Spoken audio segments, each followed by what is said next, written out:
అందరికీ నమస్కారం. శ్రీమద్ భగవద్గీత ఆధ్యాత్మిక రహస్యాలు అనే శీర్షిక ద్వారా శ్రీ త్రినాథ్ గారు ధారావాహిక ప్రసంగం చేస్తున్నారు. వారి ధారావాహిక ప్రసంగంలో ఈరోజు 280వ ప్రసంగం చేస్తున్నారు. శ్రీ త్రినాథ్ గారికి స్వాగతం. శ్రీమద్ భగవద్గీత ఆధ్యాత్మిక రహస్యాలు ఈ కార్యక్రమాన్ని వీక్షిస్తున్నటువంటి సోదర సోదరులుగా హార్దిక స్వాగతం. ఇప్పటికే మనం చాలా స్పష్టంగా అర్థం చేసుకుంటామండి. 280 ఎపిసోడ్స్ అంటే సుమారుగా 140 గంటల పైన ఏమైందండి. ఈ ఆధ్యాత్మిక రహస్యాలు శ్రీమద్ భగవద్గీతలో ఏ విధంగా చెప్పబడిందో, స్వయముగా భగవంతుడి యొక్క మహావాక్యాలు ఇది అర్థం చేసుకోండి. మామూలుగా మనము ఇప్పటి వరకు ఆ విధంగా అర్థం చేసుకోలేదు. అర్థమైందండి. భగవంతుడు భగవద్గీతలోని 574 శ్లోకాలలో ఏ యొక్క విషయాన్ని ఎవరి కొరకు తెలియజేయడం జరిగిందో అన్న విషయాన్ని మనము విస్మరించాము. అంటే ఆ యొక్క సారాన్ని విస్మరించాము, ఎవరి కొరకు ఉద్దేశించబడింది అన్న సత్యాన్ని కూడా విస్మరించామండి. ఈ వర్తమాన సమయంలో ఈ భూమండలంపై ఉన్నటువంటి 850 కోట్ల మనుషులకు మాత్రమే ఉద్దేశించబడింది, ఇంకెవరికి లేదండి. ఇంకొకటి ఏం చెప్పాము, సారాంశం ఏం చెప్పాము మనం, మన్మనాభవ, ఈ మనసు నా మీద లగ్నము చెయ్యండి అన్నారు. మన్మనాభవ అంటే అదే, అంటే మనసు ద్వారా మీరు కానీ నన్ను ఆ సంబంధాన్ని మనసు ద్వారా జోడించినట్లయితే నేను మీకు కనెక్ట్ అవుతాను అంటున్నాడు. మన్మనాభవ. 9వ అధ్యాయంలో 34వ శ్లోకం, 18వ అధ్యాయంలోని 65వ శ్లోకంలో ఈ స్పష్టత మనకిచ్చాడు. 18వ అధ్యాయంలోని 65వ శ్లోకంలో ఇంకో చిన్న ఎడిషన్ చేశాడు. ఏమిటన్నాడు, సత్యం తే ప్రతిజానే ప్రియోసిమే అన్నాడు. నేను అబద్ధం చెప్పడం లేదు, నేను నిజంగా మాట్లాడుతున్నాను, సత్యం చెప్తున్నాను, నన్ను నమ్మండి, ప్రతిజ్ఞపూర్వకంగా చెప్తున్నాను. ఇంతకంటే ఏమన్నా చెప్పాలంటే ప్రమాణపూర్వకంగా నేను మీకు చెప్తున్నాను ఈ విషయాలు, ఎందుకంటే మీరు నాకు అత్యంత ప్రియులు అన్నాడు. సత్యం తే ప్రతిజానే ప్రియోసిమే. అయినప్పటికీ కూడా సంస్కారాలు ఏ విధంగా పతనమవుతున్నాయి అంటే, మనుషుల యొక్క సంస్కారాలు అత్యధిక సంఖ్యలోని మనుషులు దైహిక భ్రాంతిలో చిక్కుకున్నారు. దేహాభిమానమే, దేహాభిమానాన్ని ఆత్మాభిమానం అనేస్తున్నాం అంతే. అర్థమైందండి. నా స్వాభిమానాన్ని దెబ్బతీయకండి, నా ఆత్మాభిమానం దెబ్బతీయకండి అంటే అక్కడ ఆత్మజ్ఞానం ఏం లేదండి. అందుకనే భగవంతుడు ముఖ్యంగా మీరు శరీరాలు కారు, మీరు ఈ మూల స్వరూపములో ఆత్మలు. ఇది శ్రీమద్ భగవద్గీత మనందరికీ బోధించినటువంటి ప్రాథమిక ఆధ్యాత్మిక మూల సిద్ధాంతము. ఎప్పుడు అర్థమవుతుంది సిద్ధాంతము, మనం బుద్ధి నేత్రాన్ని తెరుచుకుంటే అప్పుడు భగవంతుడు సత్యం చెప్తున్నాడు కదా. మనము సత్యం అంటే మనము, నేను ఒక ఆత్మని, ఇది నా దేహం అంటే సత్యము, నేను దేహం అంటే అసత్యం. అర్థమైంది. ఇంత ఇంత విషయాలు ఉన్నాయండి చాలా. ఒకవేళ ఈ బేస్ ఫౌండేషన్ మనకి క్లియర్గా అర్థమైంది అనుకోండి, మిగతావన్నీ కూడా ఆటోమేటిక్గా అర్థమవుతుంది. ఎక్కడైతే ఆత్మని అన్న విషయం ఒక్కటి మీరు దాన్ని ఇంకా సంశయంలో పెట్టుకున్నట్లయితే మీరు గీత నుంచి బయటికి వెళ్ళిపోతారు. భలే గీత గురించి మాట్లాడుకుంటారు, కానీ గీతలో లేరు. మీరు యుద్ధము, కురుక్షేత్రము, అర్జునుడు, కౌరవులు, పాండవులు ఈ విధంగా అనుకుంటూ ముందుకు వెళ్తాం. అర్థమైందండి. అందుకని మీరు ముఖ్యంగా అర్థం చేసుకోవాల్సింది ఏంటంటే, గీతా జ్ఞానం అర్థం కావాలంటే మీరు గీతలో ఉండాలి, గీత దాటకూడదు. గీత అంటే శ్రీమద్ భగవద్గీతలోని 574 భగవాను వాచ శ్లోకాలు. సో ఇప్పుడు ధార్మికము ఆధ్యాత్మికం అన్న విషయాన్ని మళ్ళీ అర్థం చేసుకునే ప్రయత్నం చేద్దాం. ధార్మికము ఆధ్యాత్మికం కూడా సుమారు 65 ఎపిసోడ్స్ నుంచి చెప్తున్నాను. ఒక్కొక్క దానికి 5-10 నిమిషాలు పెట్టుకున్నా కూడా సుమారుగా 10 గంటలు మాట్లాడుకున్నాం అన్నమాట. ధార్మికము ఆధ్యాత్మికము ఆపకుండా 10 గంటలు మాట్లాడుకుంటే 600 నిమిషాలు అవుతుంది. అంటే ఎంత భేదాలు ఉన్నాయో మీకు అర్థం, విస్తృతంగా ఉన్నాయన్నమాట. ఎక్కడ మన ఇక్కడ ఆధ్యాత్మికంలో జరిగేది ధార్మికంలో జరగదు. ఆధ్యాత్మికంలో ఉన్నటువంటి వాడికి ధార్మిక జ్ఞానం తెలుస్తుంది, ధార్మికం అంటే ఏమిటో తెలుస్తుంది. కానీ ధార్మికంలో ఉన్నటువంటి వాళ్ళకి ఆధ్యాత్మికం తెలియదు. అర్థమైందండి. ఇది కొంచెం హయ్యర్ లెవెల్ అన్నమాట. ఆధ్యాత్మికం అంటే హయ్యర్ లెవెల్, స్పిరిచువల్. స్పిరిచువల్ అంటే మనం ఏం అర్థం చేసుకున్నాం? అందరిలో స్పిరిట్ ఉంది. స్పిరిచువల్ నాలెడ్జ్ అందరికీ సంబంధించింది. Universal knowledge. వైశ్వికం అంటాం కదా, యూనివర్సల్. ఇప్పుడు ముఖ్యంగా మనము నేను, నాది అనే పదం వాడుతుంటామండి ప్రతి దైనందిన జీవితంలో. ఇది నాది అండి, ఇది నేను చేశానండి అంటుంటాం. చూసారా, నేను, నాది, ఐ అండ్ మైన్ అంటారు ఇంగ్లీష్‌లో. నేను, నాది. ఈ నేను, నాది అన్న పదాలు ధార్మికంలో ఒక రకంగా అర్థం చేసుకుంటాము. ఆధ్యాత్మికంలో ఒక రకంగా అర్థం చేసుకుంటాం. అర్థమైందండి. ఇప్పుడు ధార్మికంలో ఏమర్థం చేసుకుంటాము? నేను అంటే ఫలానా. గుర్తింపు దేంతో వచ్చింది? దైహికంగా వచ్చింది. నేను ఫలానా, ఫలానా వర్ణము, ఫలానా జాతి, ఫలానా కులము, ఫలానా ధర్మము మతము, ఫలానా ప్రాంతము అంటే రీజియన్ అంటాం కదా, జాతి, ఫలానా భాష, ఫలానా దేశం, ఇవన్నీ కూడా దైహికంగా ఉన్నటువంటి ఆ యొక్క విభజనలు ఏదైతే ఉందో, డివిజన్స్, దాని ఆధారంగా నేను ఫలానా ఉద్యోగం చేస్తున్నాను, ఫలానా డెసిగ్నేషన్ నాది, ఫలానా నేను జనరల్ మేనేజర్, ఫలానా సిఇఓ, మేనేజింగ్ డైరెక్టర్, ఇవంతా నేను. అర్థమైందండి. ఎవరైనా వస్తుంటే ఏమంటారు? మంత్రి గారు వస్తున్నారు, మంత్రి గారు వస్తున్నారు అంటే ఏంటి? మంత్రి గారు, నేను మంత్రిని, నేను ప్రధానమంత్రిని. అందరూ కూడా, ప్రతి ఒక్కరు, ఇక్కడ పదవితో సంబంధం లేదు. గొప్ప పదవి ఉన్నటువంటి మా వ్యక్తికి ఆత్మజ్ఞానం ఉందని అటువంటి అదేం గ్యారంటీ లేదండి. ఎవరికి వాళ్ళు ఆత్మ యొక్క ఉనికిని కనిపెట్టుకోవాల్సిందే. లేకపోతే ఏమవుతుందంటే వాళ్ళు చేసే ప్రయత్నాలన్నీ కూడా ఒక్క జన్మకే పరిమితం. ఆత్మజ్ఞానమే తీసుకెళ్తుంది, మీకు మొత్తం కాలచక్రంలో తిప్పుతుందన్నమాట. ఇప్పుడు నాది అంటే ఏంటి? నాది అంటే ప్రాపంచిక ఈ ప్రాపంచిక వస్తువులు నావి. ఇది నా ఇల్లు, అర్థమైందండి. ఇది నా కారు, వీరు నా పిల్లలు, ఈవిడ నా భార్య, అర్థమైందండి. ఇవన్నీ కూడా కళ్ళతో, రెండు కళ్ళతో కనబడేటువంటి ఈ యొక్క ఇంద్రియ సుఖాలని అనుభవం చేయటం కొరకు మనం పోగు చేసుకున్న సాధనలు. దీని కొరకు డబ్బు అవసరం కాబట్టి ఇది నా డబ్బు, ఇది నా బ్యాంక్ అకౌంట్. సో నేను, నాది అన్నది చూసారు ఏ విధంగా వర్తిస్తున్నామో. 100% భౌతికం. ఇప్పుడు ఒక్కసారి ఆధ్యాత్మికతలోకి వద్దామండి. నేను అనగానే నేను ఆత్మస్వరూపాన్ని. నాది అంటే ఇది నా శరీరము. చూసారా ఎంత తేడా వచ్చిందో? ఎక్కడైనా ఇంత చర్చ, విస్తృత చర్చ వచ్చిందా? సో మెటీరియలిస్టిక్ లైఫ్లో మనకి చాలా రకరకాలుగా ఉంటాయి. ఇవన్నీ కూడా డిఫరెంట్గా మనం ఆలోచిస్తున్నాం. కానీ ఒక్కసారి ఆధ్యాత్మికతలో నేను ఆత్మని, ఈ శరీరము నాది, నేను ఆత్మ యొక్క యజమానిని. ఆత్మగా నేను ఆత్మని, శరీరానికి యజమానిని. శరీరం అంటే మళ్ళీ మనం 23 ఇంగ్రీడియంట్స్ చెప్పుకున్నాడు 7వ అధ్యాయంలో చెప్తాడు, 3వ శ్లోకంలో. 3వ శ్లోకం, 7వ అధ్యాయం 5వ శ్లోకంలో చెప్తాడు.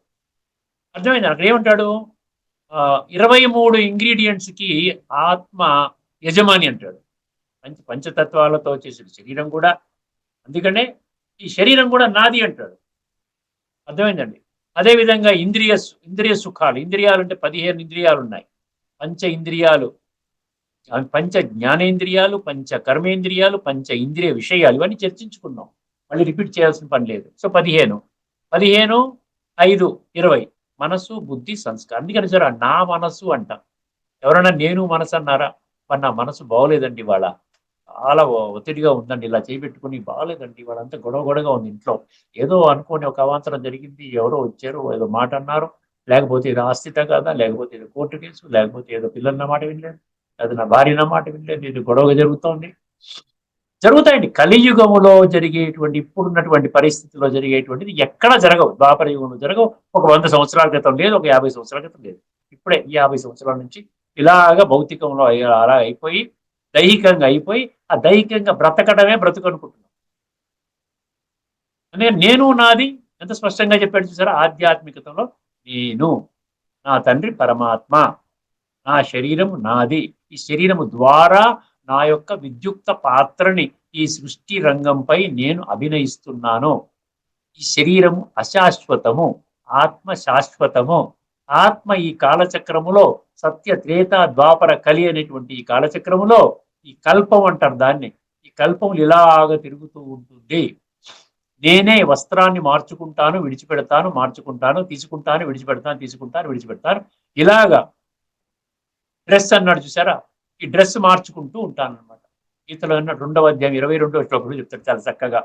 వాసాంసి జీర్ణాని యథా విహాయ నవాని గృహుణాతి నరోపరాణి తథా శరీరాణి విహాయ జీర్ణాని అన్యాని సంయాతి నవాని దేహి అంటాడు.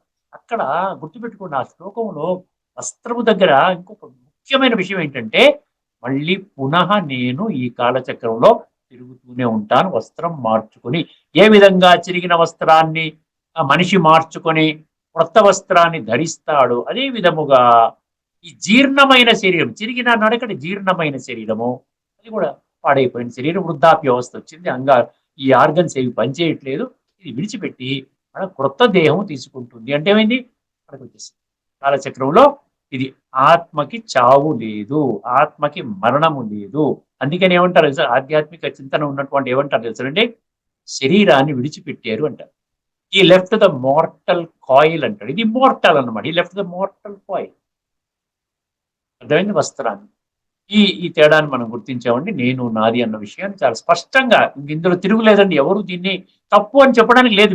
మనం ఏదైతే ఇక్కడ నేను గీతా రహస్యాలు చెప్తున్నాను, ప్రపంచంలో ఏ వ్యక్తి కూడా ఇది తప్పు అనడానికి ఆస్కారం లేకుండా నేను భగవద్గీత శ్లోకాల్లో ఉన్న విషయాన్నే చెప్తున్నాను. మీరు తప్పు అన్నారంటే భగవంతుణ్ణి తిరస్కరిస్తున్నారు, నన్ను తిరస్కరించట్లేదు. ఇది గుర్తుపెట్టుకోండి. సో ఇప్పుడు మన విషయానికి వచ్చేద్దామండి. మనము సాత్విక తపస్సు అంటే ఏమిటి అన్న సంగతి, మనం తపస్సు 3 కోణాల్లో, సాత్విక తపస్సు, రాజసిక తపస్సు, తామసిక తపస్సు అని 3 ఉన్నాయి. అది మనం చర్చించుకోబోతున్నాం. ఈ సాత్విక, రాజసిక, తామసిక తపస్సు అర్థం కావాలంటే గుర్తుపెట్టుకోండి, ఇక్కడ 3 రకాల తపస్సు యొక్క జ్ఞానం మీకు ఉండాలి అంటున్నాడు. 3 రకాల తపస్సుల యొక్క జ్ఞానం మీకు ఉండాలి. ఏంటంటే శారీరక తపస్సు, వాంగ్మయం అన్నాడు, వాచక తపస్సు అంటే మాట, స్పీచ్. తర్వాత ముఖ్యమైనది అనమాట, అసలు ఈ స్పీచ్ ని, శరీరాన్ని కంట్రోల్ చేసేది, అక్కడ మనకి కంట్రోల్ దొరికేటువంటి ఒకే ఏకైక సాధనము మానసిక తపస్సు. మానసిక తపస్సు మనసులో కుళ్ళు లేకుండా ఉందనుకోండి, అందరినీ గౌరవించుకుంటూ పోతాం. ఏ టెంపరీ లైఫ్ అంటే ఏదో ఆడతో వీడితో కీచులు ఆడుకుంటా ఏంటని ఏంటి గొడవ, ముందు ఆత్మచింతన పరమాత్మ చింతన చేసుకుంటూ సంస్కార పరివర్తన హాయిగా వెళ్ళిపోతా ఉండే నిశ్చింతగా. ఇవన్నీ మామూలే. దీనివల్ల వాళ్ళకి ఏమి జరిగేది లేదు, నాకు పోయేది లేదు. అదేదో నేను తీసుకోకపోతే నాకు పోయేది లేదు, వచ్చేది లేదు, ఏమీ లేదు, చాలా తేలిగ్గా తీసుకుంటాం. అందుకని ఆధ్యాత్మికంగా ఉన్నటువంటి వాళ్ళు కొండంత సమస్యల్ని ఆవగింజలా చేసుకుంటారు. అది లేనటువంటి వాళ్ళు ఏం చేస్తారంటే 90 సంవత్సరాలు ఉన్న వాళ్ళు కూడా ఏదైనా విషయం వస్తే గొడవ పెట్టుకుంటారు. అంటే ఆవగింజ లాంటి సమస్యని కొండంతగా చేసుకుంటారు. ఇది సత్యం. భగవంతుడు చెప్పే అన్ని సత్యమేనండి. God is truth. భగవంతుడు పరమ సత్యము, గాడ్ ఈజ్ అబ్సల్యూట్ ట్రూత్. కాబట్టి వారు చెప్పే మాటల్లో ఎక్కడ అసత్యత ఉండదు. అని మీరు గమనించే ఉంటారు. ఇప్పటికి కూడా మనం ఎన్నో సుమారుగా 350 శ్లోకాలు చెప్పి ఉంటామేమో. ప్రతి శ్లోకము కూడా చూసారా,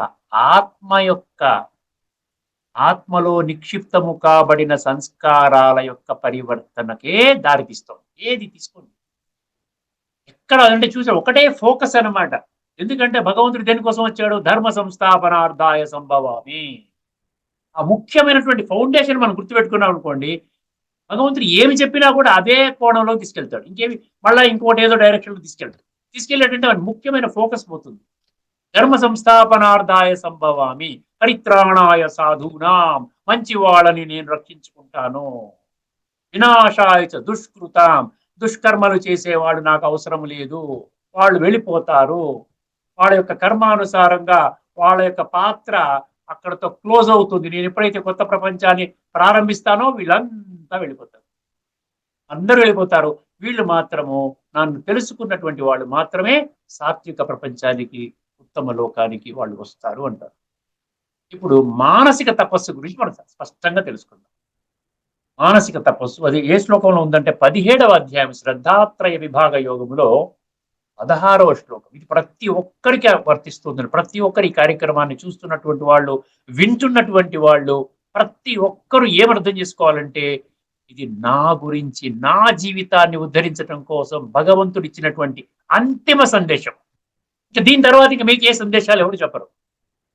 ఎవరు చెప్పినా కూడా ఏ మనుషులు చెప్తారు, కానీ ఈ మనుషులు చెప్పిన సందేశము ఈ భగవంతుడు చెప్పినటువంటి సందేశం కంటే గొప్ప సందేశం ఏమి ఇవ్వరండి. వినే ఉంటారు, ఇది అల్టిమేట్ మెసేజ్ ఆఫ్ గాడ్ అన్నమాట. ఎందుకంటే సృష్టి పరివర్తన జరుగుతుంది అన్న సంగతి వారికి మాత్రమే తెలుసు. కలియుగం యొక్క అంతిమ సమయంలో ఉన్నామన్న సంగతి ఎవరికీ తెలియదు. ఇంకా 40,000 సంవత్సరాలు ఉందండి, ఎన్నో లక్షల సంవత్సరాలు ఉందండి, ఆదిలోనే ఉందండి, ఎంతమంది చెప్పినా భగవంతుడి యొక్క మహావాక్యాలకే ప్రాముఖ్యత ఇవ్వాల్సి ఉంటుంది. లేకపోయినట్లయితే ఇప్పటిలాగే మనుషులు చెప్పిన మాట వింటాం, దిగజారిపోతూనే ఉన్నాం కదా, ఎదగలేదు కదా. ఇది గుర్తుంచుకోండి. బుద్ధి నేత్రాన్ని తెరవండి. సత్యత, ధర్మము, ఈ మార్గాన్ని ఆలోచించండి. ధర్మ సంస్థాపన, నేను భగవంతుని కార్యక్రమంలో నేను పూర్తిగా 100% భగవంతుని కార్యక్రమాన్ని సమర్థించే పనులే చేస్తాను.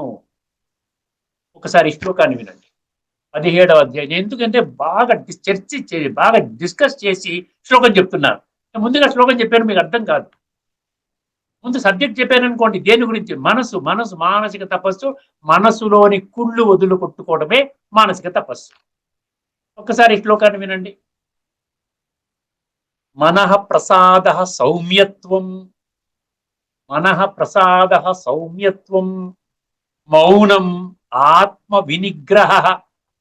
మనః ప్రసాద సౌమ్యత్వం, మౌనం ఆత్మ వినిగ్రహ, భావ సంశుద్ధిరిత్యేతత్ తపో మానసముచ్యతే. ఎంత చక్కగా ఉంటుందండి. ఎంజాయ్ చేస్తామండి మనం లైఫ్ ని బ్యూటిఫుల్ గా. చిన్న చిన్న వాటి మీద మన జీవితాన్ని వ్యర్థం చేసుకుంటున్నాం. చిన్న వాటి, ఇంట్లో ఏదో కాఫీలు పంచదార ఎక్కువ వేశారను, లేకపోతే కూర సరిగ్గా పెట్టలేదను, లేకపోతే వంట పెట్టలేదు, సమయానికి భోజనాన్ని కొట్టించలేదు, లేకపోతే ఎవడో ఫోన్ చేసి ఏదో పొలిటికల్ విషయాలు, పోలీస్ వ్యవస్థ, అది బాగోలేదు, ఇది బాగోలేదు, ఎవడో ఎలక్షన్లు గెలిస్తే, ఇవన్నీ మనకు అవసరం లేదు. ఎందుకంటే మనం కాలం యొక్క విలువ భగవంతుడు మనకు చెప్తున్నాడు. ఎవరికి తెలియదు. తెలియని వాళ్ళ అజ్ఞానంలో ఏదో మాట్లాడతారు. వాళ్ళ సాంగత్యంలో వెళ్ళిపోతే ఎలాగా?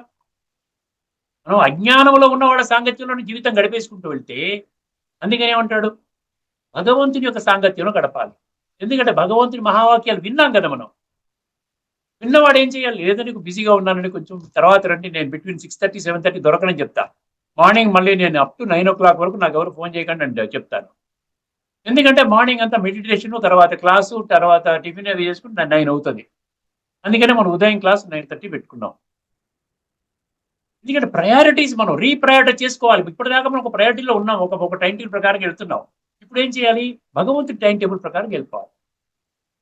ఇప్పుడు ఒక్కసారి పదవి ఛేదన చేద్దాం. ఎంత బాగా, ఇందులో 5 లక్షణాలు ఉన్నాయి.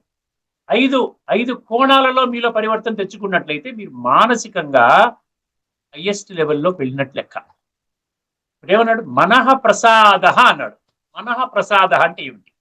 మనస్సు ఏం ప్రసాదిస్తుంది? మనస్సు ఏం ప్రసాదిస్తుంది అని మనశ్శాంతి అంటున్నాం. అంటే శాంత స్వభావము. శాంత స్వభావాన్ని చీర్ఫుల్ గా ఉంటాడు. ఎప్పుడు కూడా మంచిగా ఉండే శక్తికి చాలిగా ఉంటాడు అనమాట. ఇంటర్నల్ ఎనర్జీ ఓవర్ఫ్లో అవుతుంటుంది అనమాట. చూస్తుంటే ఏంటంటే మీకేం సమస్యలు లేవా అన్నట్టు అనిపిస్తుంది అనమాట. అట్లా అడుగుతుంటారు అనమాట. ఏమిటి మీకేం ప్రాబ్లమ్స్ లేవా? 70 సంవత్సరాలు 72 సంవత్సరాలు వచ్చినా అటు ఇటు తిరుగుతున్నారు, అక్కడ పోతారు, ఇక్కడ పోతారు, అమెరికా వెళ్ళొచ్చారు, దుబాయ్ వెళ్ళొచ్చారు, యూకే వెళ్ళొచ్చారు, బెంగళూరు వెళ్ళారు, కోలార్ వెళ్ళారు, అక్కడికి వెళ్ళారు, ఇక్కడికి వెళ్ళారు, ఎక్కడ ఫోన్ వస్తే వెళ్ళిపోతుంటారు.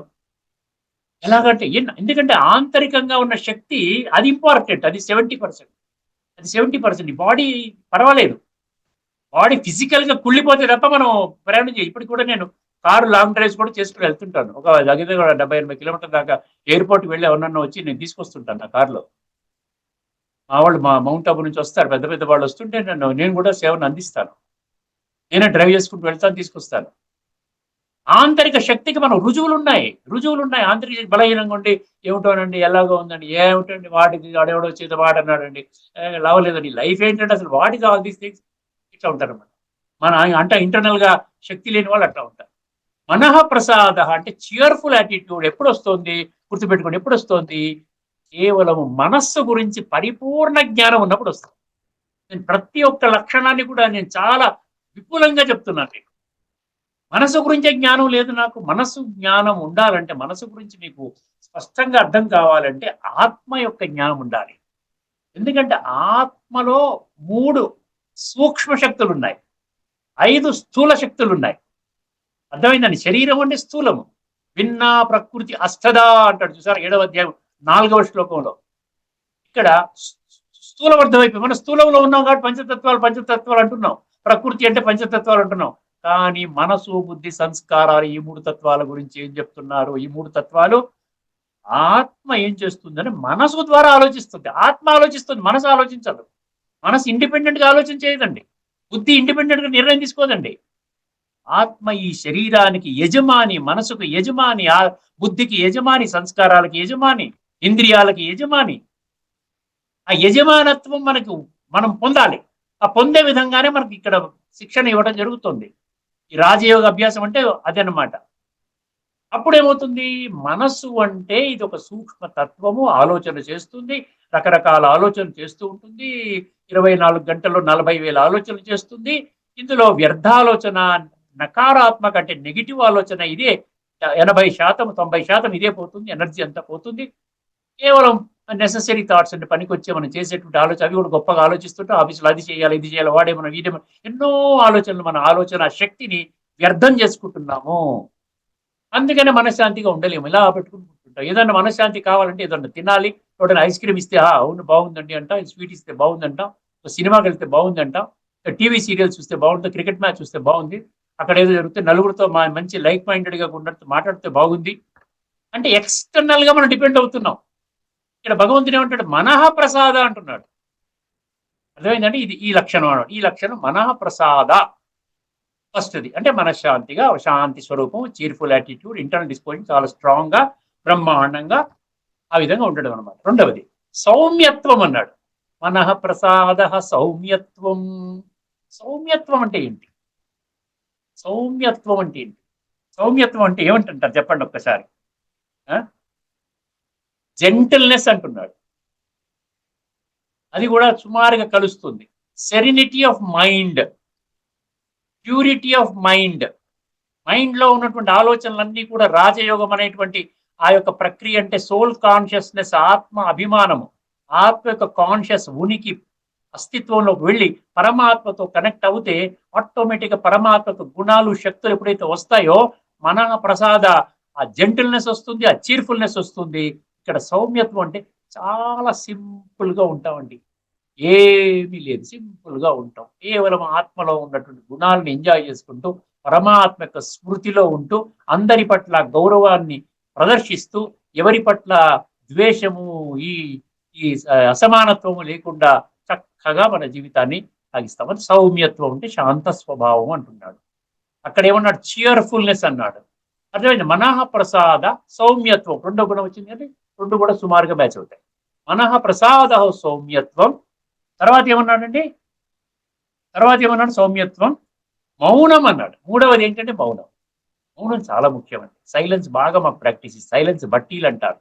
మా సికింద్రాబాద్ లో ఒకటి సైలెన్స్ రిట్రీట్ సెంటర్ అని ఒకటి ఉంది. ఆ గట్కేసరికి వెళ్ళే దగ్గర ఒక 5-6 ఎకరాల్లో కట్టారు.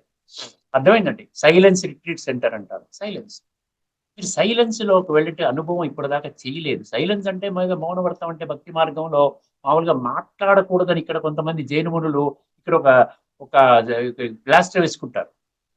అంటే మాట్లాడకూడదు అని కొంచెం గుర్తుగా అనమాట. అంటే మిగతా వాళ్ళు కూడా చూసి వాళ్ళు పలకరిస్తారు, మిగతా వాళ్ళు చూసి డిస్టర్బ్ చేయరా, వీళ్ళు మౌనవ్రతం ఉన్నారన్నమాట, జైను మునులు పలానా ఇప్పుడు 1 month మౌనంలో ఉంటారన్నమాట వీళ్ళు. మేము కూడా ఏం చేస్తాం, ఇక్కడ సైలెన్స్ సైలెన్స్ అని ఒక బ్యాజ్ ఉంటుంది మా దగ్గర. ఆ బ్యాజ్ పెట్టుకుంటాం. ఇప్పుడు సైలెన్స్ పెట్టినప్పుడు రోజంతా సైలెన్స్ లోనే ఉంటాం, మాట్లాడడం. మౌనం అంటే ఇక్కడ, మౌనం అంటే మనం ఏమనుకుంటాము, ఈ మాట్లాడకపోవటాన్ని మౌనం అనుకుంటాం. కానీ ఆధ్యాత్మికంగా ఏమంటారంటే మనస్సులో ఎటువంటి సంకల్పం కూడా లేకుండా ఉండడం. ప్రతి సంకల్పము కూడా పరమాత్మ మీదనే పెట్టేటువంటి సంకల్పం అనమాట. అంటే రాజయోగం అనే ప్రక్రియతోనే ఉండడం అన్నమాట. అప్పుడేమవుతుంది, నిరంతరము కూడా ఆ పరమాత్మ యొక్క స్మృతి అన్నమాట. ఆత్మస్మృతి, పరమాత్మ స్మృతి, రాజయోగము, గుణాల సరఫరా. ఇది అభ్యాసం వల్ల వస్తుందండి, ఈజీగా వస్తుంది. ఇన్ని లక్షల మందికి వచ్చిందంటే అది గొప్ప విషయం కాదండి. అభ్యాస యోగయుక్తేనా అన్నాడు కదా, యోగము ద్వారా. అది అభ్యాసం, యోగాభ్యాసం. ఏదైనా మీరు ఆసనాలు వేసినా, ఏదైనా అభ్యాసం చేయాలి. ఏదైనా కూడా, ఏదైనా డిఫరెంట్ గా మీరు వెళ్తున్నారు అనుకోండి. ఇప్పుడు స్కూటర్ నడిపిస్తున్నారు, కొత్తగా నేర్చుకున్నారు, టకామని చెప్పి ట్రాఫిక్ లో వెళ్ళిపోతారా? మెల్లిమెల్లిగా ఎక్కడ ట్రాఫిక్ లేని దగ్గర వెళ్తారు. కార్ నేర్చుకున్నారు, ఎక్కడ ఎర్లీ మార్నింగ్ 4 o'clock కొంతమంది రోడ్డు మీకు వచ్చి నడిపిస్తుంటారు. ట్రాఫిక్ ఉండదండి, చక్కగా కొంచెం టర్నింగ్లు, యూటర్న్, రివర్స్ గేర్ ఎట్లా వాడాలి, ఇవన్నీ చేసుకుంటా ఉంటాం అని చెప్తారు. ఎందుకు? అక్కడ అభ్యాసం కోసం. అభ్యాసం బాగా వచ్చిన తర్వాత క్లియర్ కట్ గా రైట్ తిప్పడం, లెఫ్ట్ తిప్పడం, యూటర్న్ చేసుకోవడం, ఈ విధంగా అలవాటు అయింది. ఎక్కడ బ్రేక్ చేయాలి, ఎక్కడ క్లచ్ చేయాలి, ఎక్కడ యాక్సిలరేటర్. అప్పుడు అప్పుడు మెల్లిగా ట్రాఫిక్ లోకి వస్తాడు. అభ్యాసం, దేనికైనా అభ్యాసమే. అందుకని ఇక్కడ మౌనం కూడా అభ్యాసమే. మౌనం అంటే స్టిల్నెస్ ఆఫ్ ద మైండ్, గుర్తుపెట్టి, not merely absence of sound, but stillness of the mind. ఇది మౌనం. తర్వాత ముఖ్యమైనదండి, ఆత్మ వినిగ్రహ అన్నాడు, 4వ లక్షణం. ఆత్మ వినిగ్రహ అంటే ఏమిటి? ఆత్మ వినిగ్రహ అంటే ఏంటి?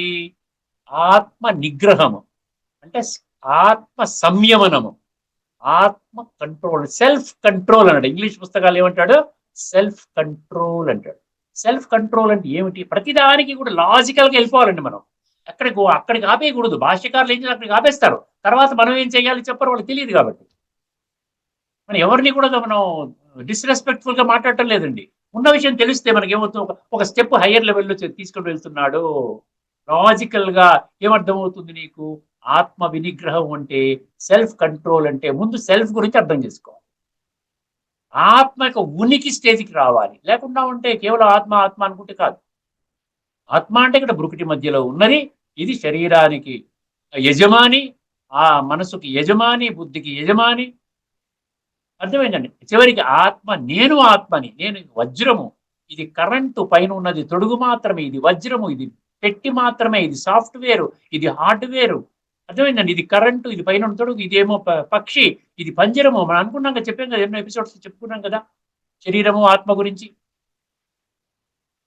అప్పుడే వస్తే కంట్రోల్ వస్తుంది. నేను ఆ సీట్లో, ఇప్పుడు ప్రధానమంత్రి ఉన్నాడు అనుకోండి, ఆయన పదవిలో ఉన్నప్పుడు, ప్రధానమంత్రి సీట్లో కూర్చున్నప్పుడు ఎంత పవర్ ఉంటుందండి? ప్రపంచాన్ని శాసిస్తాడు. ఒక్కసారి పదవి దిగిపోతే పట్టించుకో. అదేవిధంగా ఇక్కడ సీట్ అనమాట. ఆత్మ యొక్క సీట్లో మీరు కూర్చుంటే, ఆత్మ యొక్క అనుభూతి చేసే స్థితి వరకు మీరు అభ్యాసం చేసుకుంటూ వెళితే, ఇంకా మీరు జీవితంలో మీరు ఈ యొక్క జ్ఞానాన్ని విడిచిపెట్టారు. ఎందుకంటే అనుభూతి చాలా యునిక్ గా ఉంటది, ప్రత్యేకంగా ఉంటుంది అనమాట. అది అద్వితీయంగా అంటే ఏమంటారు? యునిక్ అంటే అదనమాట. అది ఇంకెక్కడా మీకు దొరకదనమాట. అనుభూతి అద్భుతమైనటువంటి, అతీంద్రియమైనటువంటి అనుభూతి మీకు అది కలుగుతుందన్నమాట. అందుకనే దాని తర్వాత మిగతావన్నీ వచ్చేస్తాయండి. సౌమ్యత్వం వచ్చేస్తుంది, మిగతావన్నీ గుణాలు వచ్చేస్తాయి.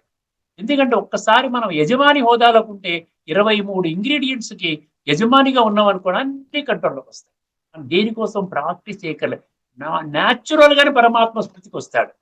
భగవంతుడు ఏం చెప్పాడు? నన్ను ప్రత్యేకంగా మీరు దేహభ్రాంతిలో ఉండి నన్ను పట్టుకొని భగవంతుడా భగవంతుడా అంటే నేను దొరకను. నాతో మీరు కనెక్ట్ అవ్వాలంటే, మీరు ఎలా కనెక్ట్ అవ్వాలంటున్నాడండి? నాతో మీరు కనెక్ట్ అవ్వాలంటే ముందు మీతో కనెక్ట్ అవ్వండి. ముందు స్వయాన్ని ఆత్మ. దీనికోసమే మనము రాజయోగ శిక్షణా కేంద్రాల్లో ప్రత్యేకమైన తర్ఫీదు ఇస్తారు. అక్కడ మీకు ఇంట్లో కూర్చుంటే దొరకదండి అది, ఆ తర్ఫీదు. అందుకని భగవంతుడు ఏమంటున్నాడు ఇక్కడ? ఆత్మ వినిగ్రహ. ఈ విధంగా ఉన్నట్లయితే నీకు మానసిక తపస్సు ఆ విధంగా అంటారు. మనం ఏం చెప్పుకున్నామంటే ఒక్కసారి మళ్ళీ తెలుసుకోండి. మనః ప్రసాద, సౌమ్యత్వం, మౌనం, ఆత్మ వినిగ్రహ. ఇప్పుడు ఆత్మ వినిగ్రహం నుంచి ఒక అద్భుతమైన క్వాలిటీ వస్తుందండి. ఏమిటన్నాడు? భావ సంశుద్ధి అన్నాడు. మామూలుగా ప్రపంచంలో ఎన్నో వేల సంఖ్యలో, లక్షల సంఖ్యలో మోటివేషనల్ స్పీకర్స్ ఉన్నారు. మోటివేషనల్ స్పీకర్స్ అంటారు వాళ్ళని, ఇన్స్పిరేషనల్ స్పీకర్స్ అంటారు. మోటివేషనల్ స్పీకర్ అంటే ఏం చేస్తాడైనా? చక్కగా ఆలోచన, మీరు చాలా శక్తిశాలి ఆలోచన చెయ్యండి, వ్యర్థ ఆలోచన చెయ్యకండి, పనికిరాని ఆలోచన చేయకండి. ఎందుకంటే మీ కంట్రోల్లో లేని దాని గురించి మీరు ఆలోచన చేశారు అంటే అది ఆలోచన వ్యర్థము. మీరు ఏదైనా చేయగలుగుతారు అంటే దాని మీద మీరు ఆలోచన పెట్టినట్లయితే మీరు దాన్ని డెవలప్ చేసుకోగలుగుతారు.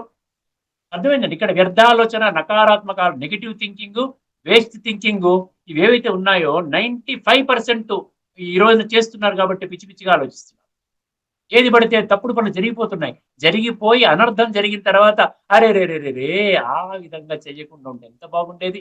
అనవసరంగా ఒక రాంగ్ డెసిషన్ తీసుకున్నాను చూసారా, దాంతో ఎంత సంబంధాలు తెగిపోతున్నాయి. వాడితో నాకు పని ఉంది, రేపొద్దున వాడు మొహం చూడడానికి అవకాశం లేకుండా పోయి. అందుకని భావ సంశుద్ధి అంటే మన ఆలోచనల యొక్క శుద్ధి. భావం అంటే ఏంటి? సంకల్పాలు. సంకల్పం అంటే థాట్స్. భావం అంటే దాని సంశుద్ధి అంటే కడుక్కోవటం. అది ఎప్పుడవుతుంది? ఆత్మిక స్థితి. ఆత్మని కడుక్కుంటే ఆటోమేటిక్ ఇవన్నీ కడుక్కుంటారు. అర్థమైంది? భావ సంశుద్ధి రిత్యేక ఏమన్నాడు ఇక్కడ? మాస్టరీ అన్నాడు. భావ సంస్కృతి దగ్గర ఏమవుతుంది? ఒక్కసారి పాజిటివ్ గా మానసిక శక్తి ద్వారా ఏం చేస్తావు? ఆత్మిక స్థితిలో ఏం చేస్తావు? నువ్వు మాస్టర్ అవుతావు. దేని మీద మాస్టర్ అవుతావు? సెన్సరీ ఆర్గన్స్ మీద మాస్టర్ అవుతావు. నీ మనసు మీద మాస్టర్ అవుతావు. నీ బుద్ధి మీద మాస్టర్ అవుతావు. నీ యొక్క శరీరం యొక్క కదలికల మీద మాస్టర్ అవుతావు. కర్మేంద్రియాలు ఎక్కడికి తీసుకెళ్ళాలి? వాళ్ళు ఎక్కడికి వెళ్ళాలి? అక్కడ ఏమో భారత్ రెస్టారెంట్ రమ్మంటున్నాడు. రండిరా, బ్రహ్మాండ పార్టీ ఉందిరా, మన బ్యాచ్మేట్స్ అందరం కలుసుకుంటున్నాం, ఇట్స్ డ్రింకింగ్ పార్టీ. అర్థమైందండి? అట్లా మనం ఏమైపోతే వెళ్ళిపోతున్నాం. మనం యాక్చువల్లీ ఆత్మ కాన్షియస్ లో ఉందంటే నేను రానండి, ఐ డు నాట్ డూ, నేను ఒక ఆధ్యాత్మికంగా వెళుతున్నానండి, మీరు కావాలంటే వేరే వేరే ఏదైనా పార్టీ పెట్టండి, నేను వస్తాను, కాబట్టి డ్రింకింగ్ పార్టీ, ఈ పార్టీకి నేను రాను అని చెప్పేసి మనం ఎప్పుడైతే ఈ సీట్లో కూర్చుంటే మనం అటువంటి నిర్ణయం తీసుకుంటాం. అర్థమైందండి? లేకపోతే మనం ఏదో బాగానే ఉంది కదా, లెట్ us ఎంజాయ్ అంటూ వెళ్ళిపోతాం. అర్థమైందండి? ఇక్కడ వరల్డ్లీ అఫైర్స్ మీద, మనస్సు మీద, బుద్ధి మీద, సెన్సరీ ఆర్గన్స్ మీద పూర్తిగా ఒక ఓనర్షిప్ వస్తుంది, మాస్టరీ వస్తుంది. అది భావ సంశుద్ధి. ఇప్పుడు ఒకసారి గుర్తుపెట్టుకోండి, మళ్ళీ ఒకసారి 5 రివర్ మనం ఒకసారి చదువుకుందాం. మనః ప్రసాద, సౌమ్యత్వం, మౌనం, ఆత్మ వినిగ్రహ, భావ సంశుద్ధి. ఈ 5 ఉంటే ఇది ఏ తత్వ, ఇవన్నీ ఏ విధముగా ఇవన్నీ ఉన్నట్లయితే తపో మానస ఉచ్యతే. ఇది దీని మానసిక తపస్సు. తపస్సు అంటే శుద్ధి చేసుకోవడం అండి, గుర్తుపెట్టుకోండి. తపస్సు, శారీరక తపస్సు అంటే శరీరం యొక్క ఈ శరీరం అంటే ఇంద్రియాలు ఇవన్నీ ఉన్నాయి కదా, మనసు బుద్ధి ఇవన్నీ, దాన్ని కడుక్కోవడం. ఆ మిగతా అందరినీ బాహ్యంగా గౌరవించు. దేవ ద్విజ గురు ప్రాజ్ఞ పూజనం, శౌచ మార్జం, బ్రహ్మచర్యం, అహింసాచ, శారీరం తప ఉచ్యతే అనుకున్నాం కదా. అర్థమైందండి? అదే విధంగా వాచక తపస్సు గురించి ఏం చెప్పామండి? అనుద్వేగకరం వాక్యం. అనుద్వేగకరం వాక్యం అన్నవా లేదా? అనుద్వేగకరం వాక్యం, సత్యం, ప్రియహితం చేయత్, స్వాధ్యాయాభ్యసనం చైవ వాంగ్మయం తప ఉచ్యతే. ఇప్పుడు ఏమంటున్నాడు? ఇది కంక్లూడింగ్ అనమాట. ఈ 3 తెలుసుకున్నాం కాబట్టి తదుపరి ఎపిసోడ్ లో మనం ఏం చేస్తామంటే, ఇప్పుడు సాత్విక తపస్సు అంటే ఏమిటి, ఇప్పుడు ఈ 3 దృష్టిలో పెట్టుకుంటే మనకు అది అర్థం అవుతుంది, లేకపోతే అర్థం కాదు. సాత్విక తపస్సు అంటే ఏమిటి, రాజసిక తపస్సు అంటే ఏమిటి, తామసిక తపస్సు అంటే ఏమిటి, ఇది స్పష్టమైంది అనుకోండి, మనకేంటంటే జ్ఞానం అనమాట. జ్ఞానము ద్వారా మనలో పరివర్తన వస్తుంది. కేవలం అంధవిశ్వాసంలో ఇవన్నీ లేకుండా ఉంటే ఏం పరివర్తన వస్తుంది? ఎవడేం చెప్తే అది ఓకే అంటాం. ఇంత జ్ఞానం ఉందనుకోండి, ఎవరు ఏమి చెప్పినా కూడా ఓకే అయితే ఓకే అంటాం, నాట్ ఓకే అయితే నాట్ ఓకే అంటాం. అర్థమైందండి? ఇది భగవాన్ వచ్చు కాబట్టి. అర్థమైందండి? అదనమాట. ఇప్పుడు ఇది అయిపోయింది కదా, ఈ తపస్సు చెప్పేశాం కదా. మనః ప్రసాద సౌమ్యత్వం, మౌనమాత్మ వినిగ్రహ, భావ సంశుద్ధి రిత్యేత తపో మానసం ఉచ్యతే. ఇప్పుడు భాష్యకాలు ఏమి రాసుకుంటారో ఒక్కసారి మనం చూసుకొని ఈ యొక్క ఎపిసోడ్ ని మనం సంపన్నం చేసుకుందాం. 17వ శ్లోకం. అంటే వీలైనంత వరకు మీకు స్పష్టతని కలిగించాలని, నాకున్న స్పష్టత మీకు ఇవ్వడానికి నేను ప్రయత్నం చేస్తున్నాను, అంతకంటే ఇంకోటి ఏం లేదు. నాకు స్పష్టత లేకపోతే నేను మీకు ఇవ్వలేను. నేను ఏదో చెప్పేసేసి అవునండి ఇంకేం అడగండి, అసలు మీరు ప్రశ్నలు కూడా వేయడానికి వీలు లేకుండా చెప్తున్నాను. ఏం ప్రశ్నలు వేస్తారు? 5 లక్షణాలు, ఈ 5 లక్షల పుణికిపుచ్చుకున్నట్టు తెచ్చుకోండి, అది రాజయోగం ద్వారా వస్తుంది. సంస్కార పరివర్తన, ఇవన్నీ ఆత్మజ్ఞానము, పరమాత్మ జ్ఞానము, పరమాత్మతో కనెక్ట్ అవ్వటం, మనసు బుద్ధి ద్వారా సంబంధాన్ని పెట్టుకోవడం, ఇవన్నీ కంట్రోల్లోకి వచ్చేస్తాయి. ఒక్కసారి మానసిక తపస్సు, వాచిక తపస్సు, శారీరక తపస్సు అన్నిటికి మూల కారణము యోగం. అందుకని 93 శ్లోకాలు యోగం చెప్పారు. మనః ప్రసాద సౌమ్యత్వం. ఒకసారి జాగ్రత్తగా వినండి. మనః ప్రసన్నత.